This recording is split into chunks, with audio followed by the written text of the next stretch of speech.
Di tengah hingar-bingar pesta sepak bola Eropa yang kembali digelar dan menyita perhatian publik dunia, muncul satu dinamika yang justru mengganggu suasana para pecinta sepak bola Indonesia. Sejumlah media dari negeri jiran, Malaysia, tiba-tiba tampak gelisah dan sibuk mencari-cari celah untuk mengkritik Indonesia. Sasaran mereka pun beragam, mulai dari Federasi Sepak Bola Indonesia, PSSI, kompetisi domestik seperti Liga 1, hingga individu-individu yang terlibat langsung dalam ekosistem sepak bola nasional. Alih-alih menikmati perkembangan sepak bola kawasan secara sehat, sebagian media Malaysia justru terlihat terlalu fokus melontarkan kritik, sindiran, bahkan merendahkan pencapaian Indonesia. Ironisnya, dalam kesibukan menunjuk kesalahan pihak lain, mereka seolah melupakan pepatah lama yang sangat relevan. Ketika satu jari menunjuk keluar, 4 jari lainnya justru mengarah ke diri sendiri. Malaysia kerap terburu-buru melontarkan tuduhan, hinaan, dan cibiran terhadap sepak bola Indonesia, namun abai untuk bercermin pada persoalan serius yang masih mengakar di sepak bola domestiknya sendiri. Karena itulah, publik Malaysia sesekali memang perlu diingatkan bahwa sebelum sibuk mengurusi dapur orang lain, setidaknya pastikan dapur sendiri sudah rapi dan beres. Dan berikut ini adalah sejumlah fakta, serta bukti yang menunjukkan bahwa kondisi sepak bola Malaysia saat ini sama sekali tidak bisa diklaim lebih baik dibanding Indonesia. Misalnya, tak ada asap jika tak ada api. Konten dan pembahasan ini tidak muncul tanpa sebab. Fenomena ini lahir karena dalam beberapa waktu terakhir, media-media Malaysia mulai intens melakukan recall atau mengangkat kembali isu-isu sepak bola Indonesia dengan nada yang cenderung meremehkan. Jika masih ragu, mari kita bedah satu persatu. Bahkan saking banyaknya, sampai-sampai sulit menentukan harus mulai dari mana terlebih dahulu. Baiklah, kita awali dari respons media Malaysia terhadap transfer pemain keturunan Indonesia, Jai Itzes, ke klub Serie A Italia Sassuolo. Alih-alih memberikan apresiasi penuh, sejumlah media Malaysia justru menyampaikan reaksi bernada sinis. Salah satunya datang dari media onefootball.my melalui akun media sosial mereka. Secara tersirat, mereka menyindir kepindahan Jai Itzes dengan menyatakan bahwa Serie A dinilai tidak lebih bergengsi dibanding La Liga. Konteks sindiran tersebut mengarah pada upaya membandingkan Jai Itzes dengan pemain naturalisasi Malaysia, Facundo Garces, yang berkarir di La Liga bersama Deportivo Alavés. OneFootball.my mempertanyakan apakah bertahan di Serie A bersama klub promosi seperti Sassuolo benar-benar memiliki prestise yang sepadan dengan bermain di kompetisi tertinggi Spanyol? Tak berhenti di situ, media Malaysia juga menyinggung Kevin Dix yang kini berkiprah di Bundesliga bersama Borussia Mönchengladbach. Mengutip pemberitaan Bola Okezon, terdapat media Malaysia bernama Ekor Harimau Malaya yang secara terang-terangan menyebut Bundesliga sebagai liga yang membosankan. Bahkan menurut mereka, kehadiran Kevin Dix pun tidak cukup untuk meningkatkan daya tarik kompetisi tersebut. Sindiran demi sindiran terus berlanjut. Kasus terbaru menyangkut kepindahan Sandy Walsh ke Buriram United di Liga Thailand. Masih mengutip Bola Okezon, salah satu media Malaysia menyebut bahwa level permainan Sandy Walsh dinilai masih berada di bawah bek timnas Malaysia, Dion Kuls. Perbandingan ini terasa janggal. Sandy Walsh memang pindah dari Jepang ke Thailand. Namun Dion Kuls sendiri justru hijrah dari Buriram United ke Cerezo Osaka pada bursa transfer musim panas ini. Publik Malaysia seolah lupa bahwa Cerezo Osaka pun sebelumnya lebih dikenal sebagai klub tempat Justin Hubner magang, bukan sebagai tolok ukur superioritas mutlak. Tak hanya itu, media-media Malaysia juga tampak lupa bahwa mereka masih memiliki banyak luka lama yang belum sepenuhnya sembuh. Salah satu yang sempat ramai dibahas oleh Starting 11 Story adalah kasus kontroversial terkait transparansi data pemain naturalisasi.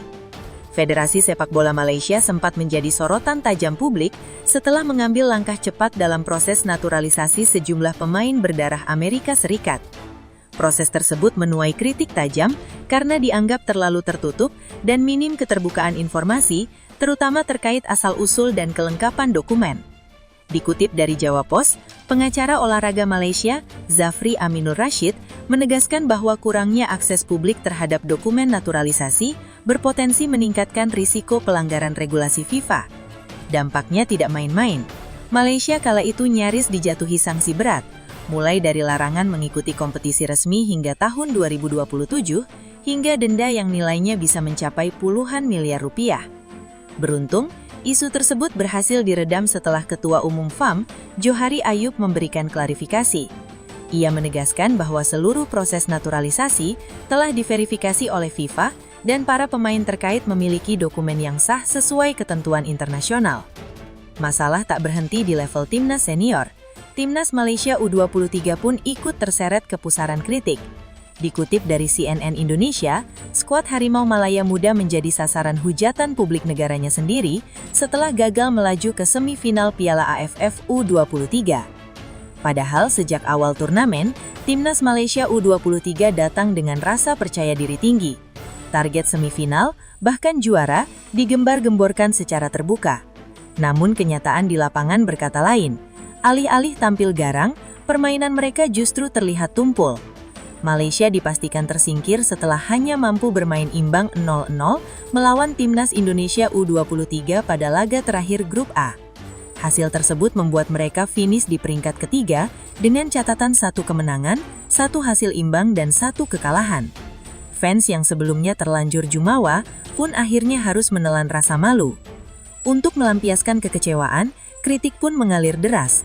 Para pendukung meluapkan emosi mereka di kolom komentar media sosial resmi FAM. Banyak yang menyoroti gaya bermain tim yang dianggap terlalu pasif dan minim semangat juang. Ironisnya, alih-alih melakukan introspeksi mendalam atau menyampaikan permintaan maaf kepada publik, FAM justru dikabarkan mempertimbangkan kebijakan yang dinilai kontroversial. Mengutip laporan Super Bowl, Timnas Malaysia U23 berpotensi tidak lagi menerima dukungan dana dari pemerintah untuk keikutsertaan di turnamen regional berikutnya. Turnamen yang dimaksud adalah SEA Games 2025 di Thailand. Hal ini menyusul pernyataan Presiden Dewan Olimpiade Malaysia, Tan Sri Muhammad Norza Zakaria, yang menyebut minimnya prestasi sebagai salah satu alasan utama.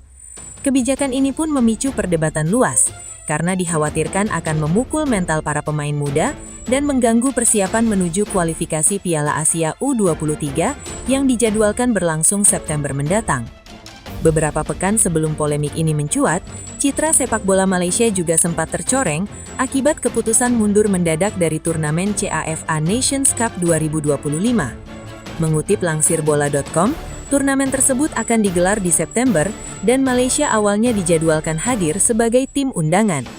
Namun secara tiba-tiba, FAM menarik diri.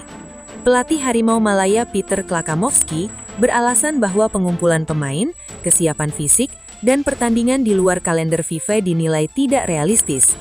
Faktor logistik dan pemulihan pemain pun disebut sebagai pertimbangan utama. Sayangnya, alasan tersebut ditanggapi berbeda oleh pihak penyelenggara. Mereka menilai keputusan Malaysia hanyalah alibi. Diingat sejak awal sudah ada kesepakatan bahwa sebagian pertandingan digelar di luar kalender FIFA. Pengunduran diri mendadak ini dianggap mencederai profesionalisme. Masalah tak berhenti di level tim nasional. Di level klub, kondisi sepak bola Malaysia bahkan lebih memprihatinkan.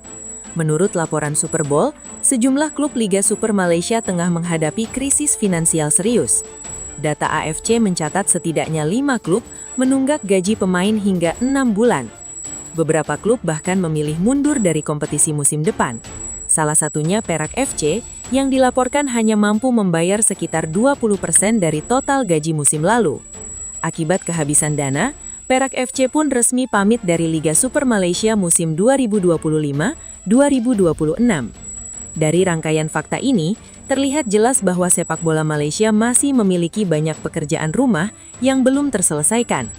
Maka sebelum sibuk menghina, merendahkan atau nyinyir terhadap sepak bola Indonesia, rasanya tak berlebihan jika publik dan media Malaysia diminta untuk bercermin terlebih dahulu. Sedikit introspeksi agar tak tambah malu.